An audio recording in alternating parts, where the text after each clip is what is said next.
The hum of the war surplus transmitter vibrates through the worn console, smelling of ozone and old coffee going cold. Hand-labeled vinyl sleeves stack precariously, catching the pale gleam of a single neon tube, the color of a fresh wound.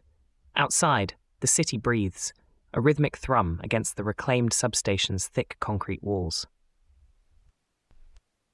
Black Star Pirate Radio.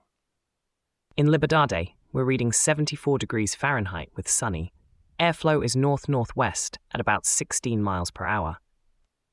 We're tracking signals that try to define us, and the Trump administration has now issued subpoenas to 3 journalists from the Capital Chronicle.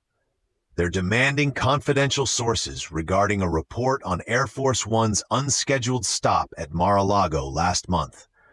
This directly exposes their anonymous contacts and the journalists themselves to potential legal jeopardy.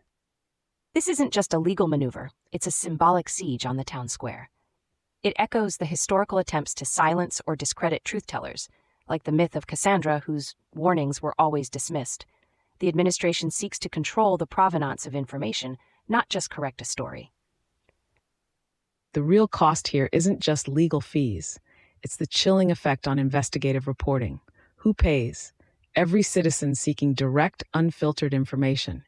The administration benefits from a constricted information flow, sacrificing transparent oversight for tighter message control.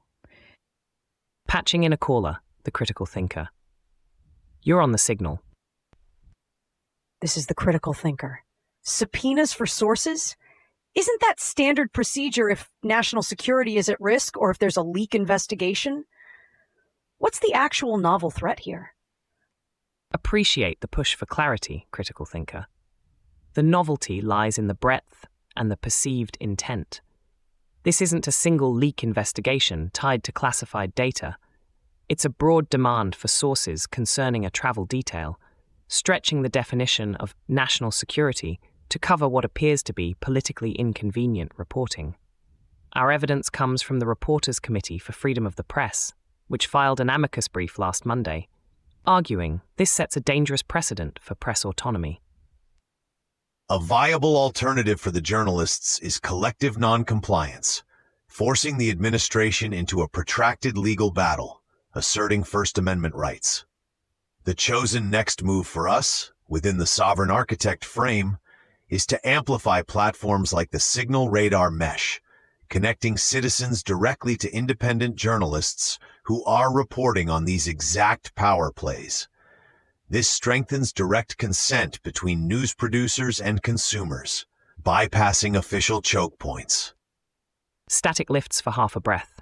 The vinyl crackles under the needle. The line is live.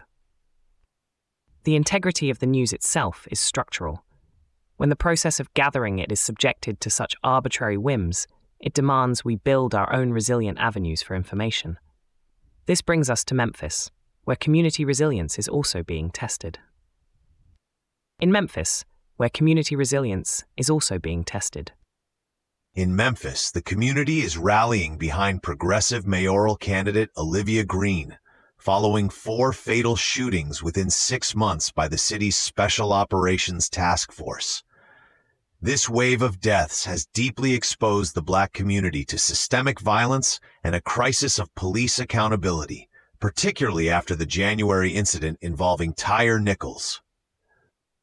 This isn't just political campaigning. It's a deep-seated cultural echo of the civil rights struggles, a fight for basic human dignity in the face of state power. Memphis remembers its history, from Dr. King's last stand to the sanitation workers' strike. This current movement carries that lineage, demanding an end to what feels like state-sanctioned impunity. The tangible cost of these incidents isn't just the lives lost. It's the profound erosion of trust in civic institutions, attacks on the collective psyche. The community, through these rallies, is actively prototyping a better system, pushing for consent-based policing where residents have a voice in oversight, not just being policed upon. Signal coming in. Patching in a caller. Go ahead. This is the critical thinker. Rallies are one thing, but what about concrete policy changes? Aren't these just emotional responses? What alternative path addresses the core issues of police training and accountability beyond just voting for a candidate? Critical thinker, your point on concrete policy is valid. These rallies aren't just emotion, they're a structural demand for change. A viable alternative to electoral politics could be direct community oversight boards with subpoena power, or federal intervention through Department of Justice consent decrees. Our chosen next move is to map and amplify local organizing efforts like the Memphis Community Bail Fund and groups advocating for civilian review boards with real enforcement power. We're connecting these grassroots architects to wider networks, ensuring their blueprints for dignity and provenance in policing can scale beyond local elections. From systemic violence to the silent creep of infrastructure, our internal compass guides us to another unfolding architectural challenge. Let's turn our gaze to Japan. In cramped urban Japan, specifically in areas like Tokyo's Adachi Ward and parts of Osaka, there's growing opposition to the proliferation of massive data centers. These facilities are consuming immense amounts of land, straining local power grids, and contributing to heat pollution, directly impacting residents and municipal infrastructure already struggling with resource allocation. This situation highlights a clash between the digital future and deep-seated cultural values. In Japan, there's a strong emphasis on harmonious integration with the environment and efficient, respectful use of finite space. These opaque, power-hungry server farms feel like a violation of that provenance, a foreign imposition on the local community's dignity and well-being. The actual cost of these digital behemoths isn't just abstract environmental impact. It's tangible heat islands in neighborhoods and increased electricity bills for local taxpayers. Who benefits? Predominantly multinational tech corporations. This tension is a call to bend the rules of progress to reveal better, decentralized systems that serve communities, not just corporate profit. There's a caller on the line.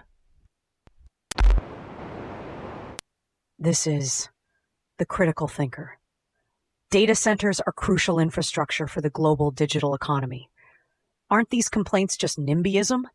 How can Japan compete in the tech world without them? What's the realistic alternative to support necessary digital growth? Critical thinker, that's a fair challenge regarding the necessity of digital infrastructure. But the how and where matter for community architecture. A viable alternative to centralized mega data centers could be a shift towards distributed edge computing, or implementing much stricter zoning laws with mandatory renewable energy integration and waste heat recovery systems for new facilities. Our chosen next move is to champion localized community-owned server hubs, leveraging Japan's existing advanced fiber optics to create a more resilient, consent-based digital infrastructure. We're actively mapping the energy and water footprints of existing facilities, providing clear data for local communities to assert their autonomy in urban planning decisions. We've navigated the architectural signals today, from press autonomy to community dignity and urban resource allocation. Our internal compass remains fixed on building resilient, consent-based structures. Black Star Pirate Radio. Continue the signal at TogeeVision.com. Tune in, Sparks and Stories, Gig Passport.